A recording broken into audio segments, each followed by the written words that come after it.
Приветствую всех маленьких любителей космоса.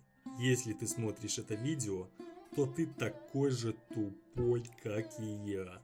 Но никто не отменял образовательные видосы, поэтому мы будем просвещаться. Сегодня мы поговорим о серьезных вещах, что не свойственно моему дебильному каналу. Как сказал бы ChatGPT, который начал писать этот сценарий, мы отправляемся в увлекательное путешествие к самой загадочной и экстремальной планете в нашей Солнечной системе – Меркурию. Готовы ли вы узнать больше о невероятных особенностях этой планеты?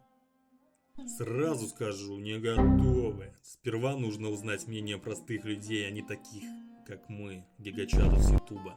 Спросим, что они думают о Меркурии. Нам и нахуй не нужен, Меркурий, Паш. Да понятно. Понятно? Понятно. как мы видим, люди жаждут просвещения. Приступим. Меркурий относится к планетам земной группы, своеобразной семье, и назван в честь древнеримского бога торговли, которого, как вы догадались, также звали Меркурий. Данная планета является ближайшей к Солнцу, среднее расстояние Меркурия от Солнца чуть менее 58 миллионов километров. Ближайшие точки орбиты Солнца с поверхности Меркурия выглядит в 3 раза больше, чем Земли. Примерно так.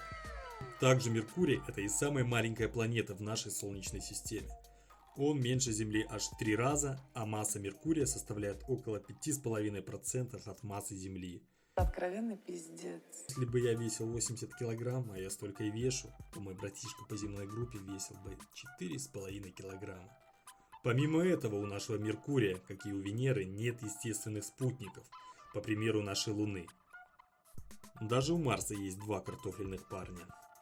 Если вы вдруг ебанетесь и соберетесь на Меркурий, главное, что вам нужно знать, это его экстремальная температура.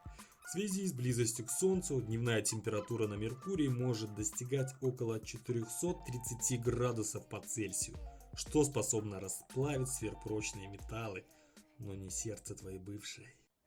Блять, какая охуенная шутка. На ночь температура падает до минус 180 градусов. Холодно, но видали места и холоднее. Удивительно, но Меркурий имеет атмосферу, хоть и крайне разряженную.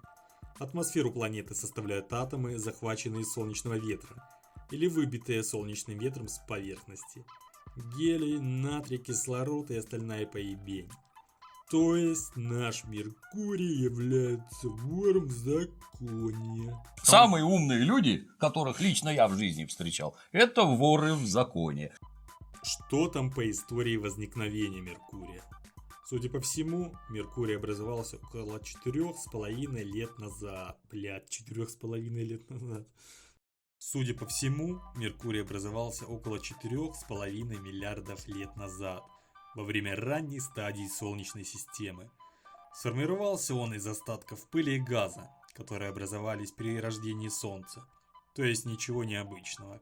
Классика при образовании планет земного типа. Исследования также показывают, что Меркурий мог претерпеть интенсивную вулканическую активность, формируя свою поверхность. Также интересно, что Меркурий имеет сильно разрушенную поверхность, с огромным количеством кратеров. Это свидетельствует о том, что планета подвергалась сильному бомбардированию космическими объектами на ранних стадиях ее истории. Возможно, удары по стратегическим объектам Меркурия наносил отважный флот ящеров с планеты Нибиру. Также Меркурий имеет длинные клинообразные уступы, которые возникли, когда планета остывала и сжималась со временем. А теперь давайте поговорим о перспективах колонизации Меркурия. Вы мне скажете, ты же сам говорил, что днем там сверхжарко, а ночью холодно. Ты поехавший? Я отвечу, да, но есть нюанс. Несмотря на экстремальные условия, считается, что Меркурий может предложить некоторые интересные возможности для колонистов. Благодаря своей близости к Солнцу, Меркурий является источником солнечной энергии. Ее, как вы понимаете, можно там получить намного больше, чем на Земле.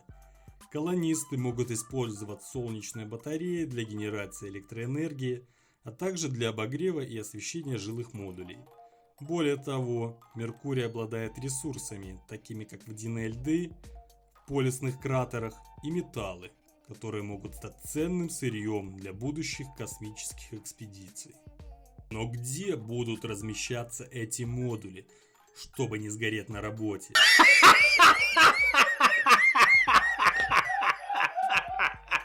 Собственно, на полюсах, где находится лед, и колебания температуры там минимальны. Однако, помимо дебильных условий, с которыми еще как-то можно бороться, есть еще одна проблема в колонизации. К Меркурию нельзя лететь напрямую. И все из-за близости Солнца и его силы притяжения.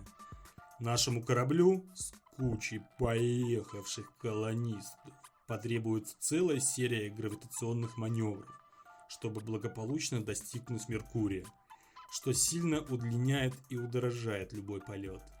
То есть ресурсы Земли возить туда просто тупо долго и дорого. Бабки, бабки, сука, бабки! Сука! На полет от Земли к Меркурию необходимо затратить энергию, сравнимую с полетом от Земли к Плутону. Для достижения Меркурия может быть использован гравитационный маневр возле Венеры, Земли, Марса, Юпитера и Солнца. Например, аппарат Messenger использовал 6 гравитационных маневров, чтобы выйти на орбиту Меркурия. Проще говоря, с нашим нынешним уровнем развития науки и техники, любая попытка создать колонию на этой планете становится нецелесообразной. Про Меркурий можно рассказывать бесконечно. Но не забываем, это видео для таких как я, недалеких людей, мнящих себя экспертами во всех темах. Уже после этого видео у вас будут знания, чтобы понтоваться в школе своим интеллектом перед учителями и одноклассниками. Не забудьте подписаться на канал, чтобы не пропустить следующее видео. До скорого!